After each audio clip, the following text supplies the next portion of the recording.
Hello my dear friend, welcome back to on channel. तो आज की इस वीडियो में हम करने वाले हैं एक नए टॉपिक के बारे में, जो है recent development in export financing. कि एक्सपोर्ट फाइनेंसिंग के केस में क्या क्या रिसेंट डेवलपमेंट हुई है। Offer of attractive credit terms is a crucial factor in winning export contract. यानी कि क्या होता है ना, कि जब भी एक्सपोर्ट पहले बहुत ज़्यादा किया नहीं जाता था, क्योंकि क्रेडिट रिस्क होता था। उस रिस्क को कम करने के लिए एक्जिम बैंक को डेवलप किया गया है। तो एक्जिम बैंक की डेवलपमेंट की वजह से, क्योंकि रिस्क को कम किया जा रहा है, तो इससे क्या होता है कि एक्सपोर्ट कॉन्ट्रैक्ट हमें हमारी कंट्री में बहुत ज़्यादा मिलने लग गए। लोग ज़्यादा से ज़्यादा एक्सपोर्ट करने लग गए, क्योंकि उनको अब क्रेडिट रिस्क नहीं रहा। क्योंकि ईसीजी आ गया जो गारंटी देता है, एक्जिम बैंक आ गया जो फाइनेंस प्रोवाइड करते हैं। तो ये कुछ डेवलपमेंट है जो हुई है हमारी इंस्टीट्यूशन में। Offers of attractive credit terms is a crucial factor in winning export contract. Second point कहता है financial institute are offering several innovative financial services to exporter. यानी कि जो फाइनेंशियल इंस्टीट्यूट है वो क्या करते हैं, बहुत ही अच्छे अच्छे फाइनेंशियल सर्विसेज जो है हमारे एक्सपोर्टर को प्रोवाइड करते हैं और बढ़ावा देते हैं कि वो ज़्यादा से ज़्यादा एक्सपोर्ट करे और क्रेडिट रिस्क को कम से कम करे। उसके बाद आता है ये जो हमारा फैसिलिटीज़ है, जो इनोवेशन हुई है, वो दो फैक्टर्स में हम देख लेते हैं। एक तो होता है फैक्टरिंग और एक होता है फॉरफीचिंग। तो सबसे पहले जानते हैं फैक्टरिंग क्या होता है, उसके बाद जानेंगे फॉरफीचिंग के बारे में। फैक्टरिंग होता है attracting way of providing export finance to exporter. यानी कि जो हमारा एक्सपोर्टर है उसको क्या करना, फाइनेंस प्रोवाइड करना। एक अच्छा तरीका है फैक्टरिंग। इस सिस्टम में होता क्या है, in this system factor bear the complete credit risk. यानी कि जो भी रिस्क होता है ना हमारा, वो रिस्क हमारा फैक्टर ले लेता है। फैक्टर कौन होता है यहाँ पे, factor a special type of agent. Factor a special type of agent who depending upon the types of agreement offer a variety of services. यानी कि फैक्टर एक तरीके का एजेंट होता है जो क्या करता है, बहुत सारी सर्विसेज को प्रोवाइड करता है। यहाँ पे हमने देखा कि फैक्टरिंग क्या होता है, जिसके अंदर जो भी क्रेडिट रिस्क है वो सारा का सारा फैक्टर ले रहा है। ठीक है, जितना भी क्रेडिट रिस्क है, मान लो हमने एक एग्रीमेंट किया, एक्सपोर्टर इंपोर्टर के बीच में एक कॉन्ट्रैक्ट हुआ। एक्सपोर्टर ने इंपोर्टर को सामान बेचा, बदले में इंपोर्टर एक्सपोर्टर को पेमेंट करेगा। दो मेथड से पेमेंट की जा सकती है, या तो डॉक्यूमेंट अगेंस्ट एक्सेप्टेंस आता है या डॉक्यूमेंट अगेंस्ट पेमेंट आता है। डॉक्यूमेंट यानी कि एक्सपोर्टर के पास जितने भी डॉक्यूमेंट है, inspection certificate, shipping bill, bill of lading, airway bill, जितने भी बिल है, यानी कि वो सारे के सारे बिल्स जो है एक्सपोर्टर इंपोर्टर को प्रोवाइड करेगा। बदले में इंपोर्टर या तो पेमेंट करेगा या एक्सेप्टेंस करेगा। यानी कि एक्सेप्टेंस का मतलब है कि वो ये एक्सेप्ट करेगा, एक डॉक्यूमेंट्स बिल ऑफ एक्सचेंज पे ये एक्सेप्ट करेगा कि मैं दो महीने बाद, 3 महीने बाद, 6 महीने बाद तुम्हें पेमेंट कर दूंगा। तो एक तरीके का रिस्क राइज हो गया है, क्योंकि एक्सपोर्टर के पास से डॉक्यूमेंट्स भी चले गए इंपोर्टर के पास, और साथ ही साथ जो है गुड्स भी चले गए। बदले में हमारे एक्सपोर्टर के पास क्या बचा है, वो डॉक्यूमेंट, जो ये बिल्स ऑफ एक्सचेंज बचा, वो डॉक्यूमेंट बचा जो ये कहता है, जो एक्सेप्टेंस शो करता है कि हमारा बायर पे कर देगा। एक्सेप्टेंस तो दे दी, अगर मना कर दिया तो एक तरीके का रिस्क है। तो इस रिस्क को कम करने के लिए हमारा फैक्टरिंग का कंसेप्ट आया है, जो एजेंट होता है। ठीक है, एक तरीके का एजेंट है, कोई भी हम कमर्शियल बैंक मान ले, तो ये क्या करता है, हमारा रिस्क ले लेता है, बदले में हमें पेमेंट कर देता है। हमारा रिस्क जो था वो हमसे ले लिया, वो डॉक्यूमेंट ले लिया एक्सेप्टेंस का, और बदले में हमें पेमेंट कर दी। अब क्या होता है ये और अच्छे से समझते हैं।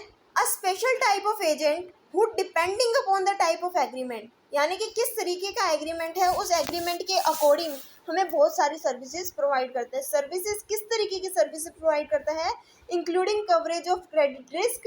यानी कि जो क्रेडिट रिस्क है उसको कवर करता है। कलेक्शन ऑफ एक्सपोर्ट प्रोसीड, यानी कि कोई भी गुड्स हमने क्या किया, दूसरी कंट्री में एक्सपोर्ट किया, उसके बदले में हमें जो पेमेंट मिलेगी उसको कलेक्ट करता है। साथ ही साथ हमारे अकाउंट रिसीवेबल को मेंटेन करता है, and advance of funds. Purchase of receivable of its client without records is the most important services of factor. तो इसके अंदर क्या होता है ना, विदाउट रिकॉर्ड्स हम समझ लेते हैं पहले होता क्या। विदाउट रिकॉर्ड्स का मतलब है, this means that the risk of non payment by the importer is entirely borne by the factor. इसके अंदर हम देखते हैं कि हमारा इंपोर्टर ने क्या किया, एक डॉक्यूमेंट दिया एक्सेप्टेंस का कि मैं इतने टाइम बाद पेमेंट करूंगा। एक्सपोर्टर के पास आ गया रिस्क कि करेगा या नहीं करेगा। एक्सपोर्टर ने क्या किया, एक एजेंट था, जिस एजेंट को हम फैक्टर बोलते हैं, उस एजेंट को वो डॉक्यूमेंट बेच दिया और बदले में पेमेंट ले ली। ठीक है, अब जो फैक्टर है उसको 2 या 3 महीने जितना भी टाइम दिया है इंपोर्टर ने, उतने टाइम बाद जो आके इंपोर्टर से पैसा ले लेगा। लेकिन फैक्टर ऐसा क्यों करेगा, फैक्टर आपका रिस्क क्यों लेगा और क्यों जाके हमारे इंपोर्टर से वो पेमेंट रिसीव करेगा। 2 महीने तक वो क्यों वेट करेगा, 2 या 3 महीने तक वो हमारा जो फैक्टर है वो क्यों वेट करेगा। इसको एक एग्जांपल से समझते हैं। सपोज करो हमारा जो डॉक्यूमेंट है वो 1 लाख रुपए का है। 1 लाख रुपए जो हमारा इम्पोर्टर है उसको पे करने हमारे एक्सपोर्टर को। तो क्या होता है ना कि इम्पोर्टर जो हमारा एक्सपोर्टर है वो फैक्टर के पास जाता है, एजेंट के पास जाता है, उसको वो डॉक्यूमेंट भेज देता है, ठीक है, वो भेज दिया। अब उस डॉक्यूमेंट के बदले फैक्टर ने कहा कि मैं तुम्हारा 1 लाख रुपए का बिल क्यों लूँ, बदले में मैं तुम्हें 1 लाख रुपए दूँ, 2 महीने तक वेट करूँ और रिस्क ले रहा हूँ, मेरा क्या फ़ायदा होगा। कहता है मैंने नहीं कहा तुम्हें, तुम मुझे पूरे की पूरी पेमेंट दे दो, 1 लाख का 1 लाख दे दो। मैंने कहा जो तुम्हारा इंटरेस्ट बनता है, जो तुम्हारा प्रॉफिट बनता है, उसको काट के बाकी पैसे मेरे को दे दो, ठीक है।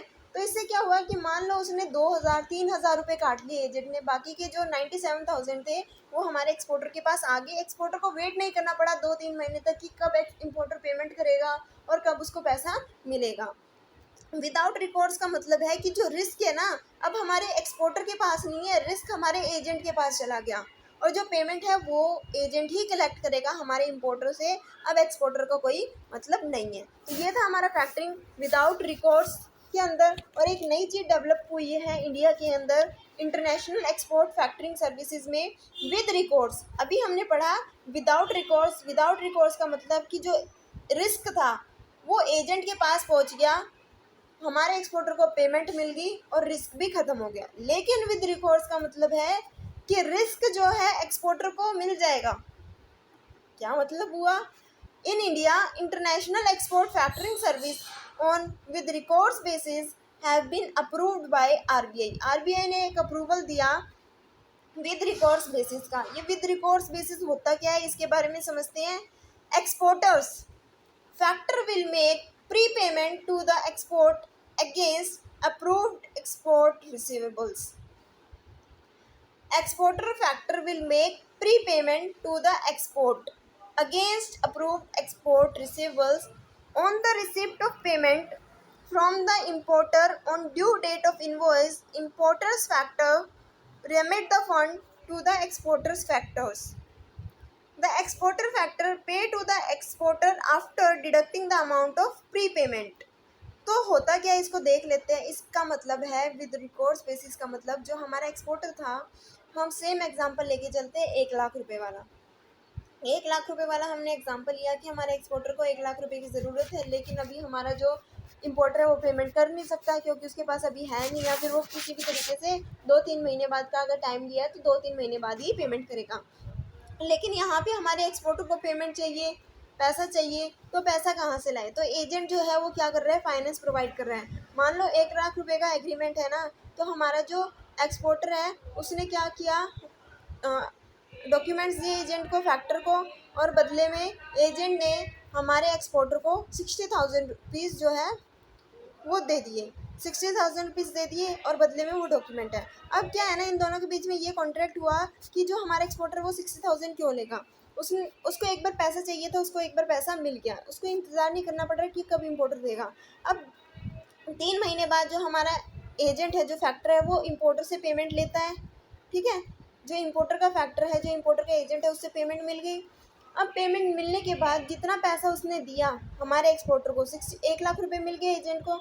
अब 1 लाख रुपए में से 60,000 तो मांग काट लेगा वो प्री पेमेंट के, और साथ ही साथ जो भी उसका इंटरेस्ट बनता है वो काट के बाकी जितना पैसा बचा वो सारा का सारा एक्सपोर्टर को दे देगा। यहाँ पे रिस्क किसका था, यहाँ पे रिस्क अभी भी एक्सपोर्टर का था। मान लो कि अगर हमारा इम्पोर्टर पेमेंट ना करे तो रिस्क किसका है, एक्सपोर्टर का है। ये था हमारा विद रिकॉर्ड्स बेसिस। उसके बाद हम देख लेते हैं फॉरफिटिंग होता क्या है। In this system forfaiting agency discount international trade receivable of the exporter. In this system, forfeiting agency discount international trade receivable of the exporter. Forfeiture pay the exporter in cash and undertake the risk associated with the export deal. The exporter surrender without recourse to him his right to claim for payment on goods delivered to an importer. It converts credit sale into cash sale. Exim Bank play an intermediary role between the Indian exporter and overseas forfaiting agency. तो इसके अंदर होता क्या है कि हमारा फॉरफिटर होता क्या है। फॉरफिटर का मतलब वो पर्सन जिसको एक्सपोर्टर क्या करता है, अपना रिस्क ट्रांसफ़र करता है और बदले में पेमेंट ले लेता है। यानी कि सेम वही केस है जो हमने फैक्टरिंग में पढ़ा था। फॉरफिटिंग में क्या होता है ना कि विद रिकॉर्ड्स बेसिस आपने समझा था कि क्या होता है ना कि जो रिस्क होता है एक्सपोर्टर का, वो क्या कर देता है, अपने रिस्क को फॉरफिटर को ट्रांसफ़र कर देता है और पेमेंट जो है वो ले लेता है। क्रेडिट सेल को उसने कैश सेल में कन्वर्ट कर लिया, अब उसको इंतज़ार करने की ज़रूरत नहीं है कि कब इम्पोर्टर जो है पेमेंट करेगा। इस प्रोसेस में हमारा जो एक्सिम बैंक है वो बहुत ज़्यादा इंपॉर्टेंट रोल प्ले करता है, एक इंटरमीडिएटरी रोल प्ले करता है हमारे इंडियन एक्सपोर्टर के बीच में और ओवरसीज फॉरफिटिंग एजेंसीज के बीच में। किस तरीके का? Exim bank approach for forfaiting transaction, यानी कि एक्सिम बैंक को क्या किया जाता है, अप्रोच किया जाता है फॉरफिटिंग की ट्रांजैक्शन के लिए। जो हमारा एक्सिम बैंक है वो एज अ इंटरमीडिएटरी जो है वो रोल प्ले करता है। Bank receives BR and promissory note from the exporter and send them to the forfaiter for discounting, यानी कि हमारा एक्सिम बैंक जैसे कि हमने कहा कि फाइनेंस प्रोवाइड करता है एक्सपोर्ट पर्पज़ के लिए। एज ए इंटरमीडिएटरी रोल किस तरीके से इसने प्ले किया, इसने इंडिया के जो एक्सपोर्टर था, जो उसके पास इंडिया के एक्सपोर्टर के पास बिल रिसीवेबल था या प्रोमिसरी नोट था, जो ये इंडिकेट करता था कि इम्पोर्टर जो है 2 महीने बाद पेमेंट कर देगा हमारे एक्सपोर्टर को। एक्सपोर्टर को पैसे जल्दी चाहिए थे, वो चाहता था कि 2-4 हज़ार रुपये इस बिल में कट जाए, लेकिन मेरे को मेरा पैसा अभी मिल जाए, मैं 2 या 3 महीने तक इंतज़ार नहीं कर सकता। एक्सिम बैंक ने as a intermediatory role play किया ओवरसीज़ फॉरफिटिंग एजेंसी के साथ, यानी कि एक्सिम बैंक जो है इस इंडियन एक्सपोर्टर को भी जान रहा था, ओवरसीज़ फॉरफिटिंग एजेंसी को भी जानता था कि जो क्या करता है, इस तरीके की बिल को लेता है और पेमेंट कर देता है। तो अब क्या आता है ना कि bank issue appropriate certificate to enable Indian exporter to remit commitment fees and other charges. Bank arranges discount proceeds to be remitted to Indian exporter. RBI allowed commercial RBI allowed authorized dealer to undertake forfeiting of medium term export receivable, यानी कि यहाँ पे क्या होता है ना कि जो हमारा एक्सिम बैंक है उसने as a intermediatory role play किया। जो भी डॉक्यूमेंट्स थे हमारे एक्सपोर्टर से लेके उसने ओवरसीज़ फॉरफिटिंग बैंक को दे दिए। ठीक है, किसको दे दिए? फॉरफिटिंग एजेंसीज को दे दिए। अब क्या होता है ना कि जो हमारा एक्सपोर्टर होता है उसको पूरी पेमेंट तो सच मिलेगी नहीं कि मान लो 1 लाख रुपए का बिल था तो फॉरफिटिंग बैंक जो है वो 1 लाख रुपए दे देगा। वो इतना रिस्क क्यों लेगा? वो रिस्क ले रहा है क्योंकि वो प्रॉफिट अर्न करना चाहता है उस बिल रिसीवेबल से, प्रोमिसरी नोट से, जिनका काम ही क्या होता है इस तरीके के बिल्स को लेना और प्रॉफिट अर्न करना। तो हमारा जो बैंक है वो क्या करता है, वो एक सर्टिफिकेट बनाता है जिसके अंदर सारे के सारे अमाउंट लिखे होते हैं कि आपको इस चीज़ के इतने चार्जेस देने हैं, कमिटमेंट फीस इतनी देनी है। वो सारे के सारे पैसे क्या करता है, बैंक डिस्काउंट करा लेता है। ठीक है, और जो बाकी का पैसा बचता है वो हमारे एक्सपोर्टर को दे देता है। इसके लिए जो है RBI की अथोराइजेशन की ज़रूरत है। RBI allowed authorised dealer to undertake forfaiting of medium term export receivable. तो ये था हमारा टॉपिक जिसमें मैंने बताया कि आपको फॉरफिटिंग क्या होता है और फैक्टरिंग क्या होता है। लगभग दोनों चीज़ ही सेम है, इसमें कोई डिफरेंट नहीं है। पर्सन अलग है, वहाँ पे फैक्टर एक एजेंट है और यहाँ पे फॉरफीचर एक एजेंट की तरह काम करता है। तो आई होप कि आपको ये टॉपिक अच्छे से क्लियर हो गया होगा, समझ आ गया होगा क्या क्या हमारी कंट्री के अंदर रिसेंट डेवलपमेंट हुई जिससे कि हम एक्सपोर्टर को क्या कर सकते हैं, क्रेडिट अवेल कर सकते हैं और उसको हमारे एक्सपोर्टर को जो है ज़्यादा देर तक वेट भी नहीं करना पड़ेगा और उसका रिस्क भी कम हो जाएगा। Thanks for watching. I hope कि आपको ये वीडियो अच्छी लगी हो, तो इस वीडियो को लाइक शेयर सब्सक्राइब करना मत भूलिएगा। Thanks for watching.